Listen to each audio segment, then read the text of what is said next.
जय हिंद, जय महाराष्ट्र। श्री धर्मेंद्र यादव जी।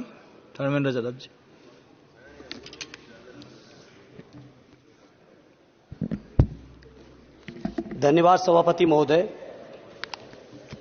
18वीं लोकसभा के निर्वाचन के बाद और इस नए संसद भवन के बनने के बाद आज मैं पहली बार बोलने के लिए खड़ा हुआ हूं।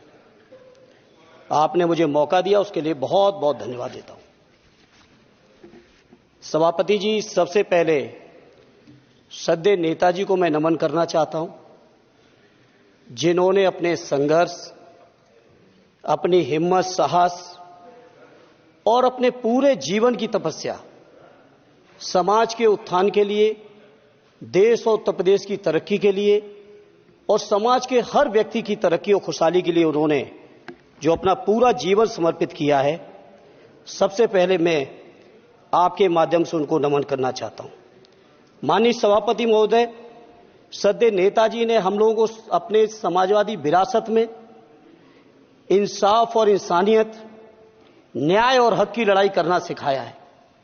उस लड़ाई को हम लोग बखूबी अपने नेता आदरणीय अखिलेश यादव जी के नेतृत्व में शानदार तरीके से उस विरासत को न केवल लड़ रहे हैं, बल्कि नेताजी के हर सपने को पूरा करने तक हम लोग चुप बैठने वाले नहीं हैं।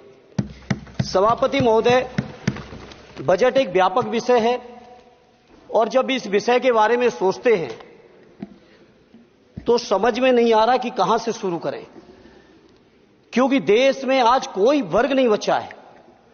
कुछ चुनिंदा उद्योगपतियों के बारे में बात नहीं करूंगा, लेकिन देश के 140 करोड़ लोगों में से कम 95% लोग ऐसे हैं जो आज पूरी तरह से बर्बाद है। एनडीए की यह सरकार 11वां बजट पेश कर रही है, लेकिन इस 11वें बजट के बावजूद अगर मैं देखता हूं तो समाज की जो गरीबों के लिए सबसे ज्यादा जरूरी चीजें हैं, स्वास्थ्य का है तो स्वास्थ्य 2023 और 24 में बजट घटा दिया है। किसानों का बजट जहां यूपीए के सरकार के समय 2014 तक 5.5 था, वहीं 24 आते आते ये 3.15 रह गया है। शिक्षा का बजट जहां 2013 में 4.77 था, आज 23-24 आते आते ये 2.5% रह गया है।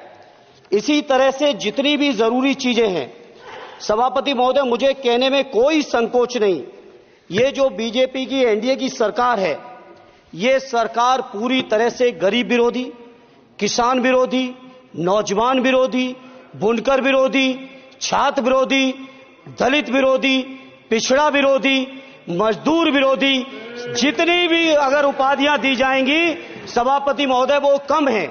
और मैं कोई राजनीतिक भाषण नहीं दे रहा हूं, मैं उदाहरण सहित आपको जब नंबर आए तो बोल देना, और हमें पता है आपका नंबर भी नहीं आएगा आपकी पार्टी में, यह भी पता है हमें। सभापति महोदय, श्रद्धेय नेताजी ने हमेशा कहा है कि चुनाव में या जनता के बीच किया हुआ वादा अगर आप पूरा नहीं करते हैं तो वो भी एक सबसे बड़ा भ्रष्टाचार है, और उस भ्रष्टाचार में अगर किसी ने वर्ल्ड रिकॉर्ड बनाया है तो बीजेपी की और एनडीए की सरकार ने बनाया है। सभापति महोदय, 2014 के चुनाव के समय प्रधानमंत्री जी ने वादे किए कि 2 करोड़ रोजगार हर साल मिलेंगे। स्वामीनाथन जी, जिनको भारत रत्न दिया है, सरकार को मैं धन्यवाद देता हूं, लेकिन वो धन्यवाद अधूरा है जब तक उनकी सिफारिशों को नहीं मानते हो। 2007-8 से लगातार मांग चल रही है देश में कि स्वामीनाथन जी की जो सिफारिश है किसानों को 1.5 गुना समर्थन मूल्य देने का, एमएसपी की गारंटी देने का, कानूनी हक और अधिकार देने का, उस गारंटी को आज तक नहीं माना, आज तक नहीं माना, आज तक नहीं माना। स्वामीनाथन जी को आज तक नहीं माना। अध्यक्ष जी, डिस्टर्ब ना करिए। सभापति महोदय, मेरा टाइम इसमें काउंट नहीं होगा। आप इधर, अरे यार, बेईमानी से जीता है तो ज्यादा ना बोलो, मालूम है कितने बड़े तीरंदाज हो। इधर बेईमान हो, बेईमान हो, बेईमान हो, बेईमान हो, बेईमान हो। चलो, स्वामीनाथन जी की आपने नहीं मानी, एमएसपी आपने लागू नहीं की। कितनी बढ़िया बातें कि खाद पे हम सब्सिडी बढ़ा रहे हैं, पहले 50 किलो को 45 किलो, फिर 45 किलो को 40 किलो, और मुझे लगता है कि एक तीसरा कार्यकाल पूरे होते होते केवल 10 ही किलो बचेगा खाद के कट्टे में, इससे ज्यादा नहीं बचेगा। मंडी एक नहीं बनाई, आत्महत्या इतनी कर रहे हैं किसान। और किसान अगर अपनी एमएसपी की मांग करते हैं, हजारों किसान यहीं दिल्ली की सीमा पर मारे जाते हैं, और आप सोचते हो कि आपकी बात को कोई समझेगा नहीं। सभापति महोदय, नौजवानों को कितना गुमराह किया गया। नौजवानों से कह दिया गया हर साल 2 करोड़ रोजगार।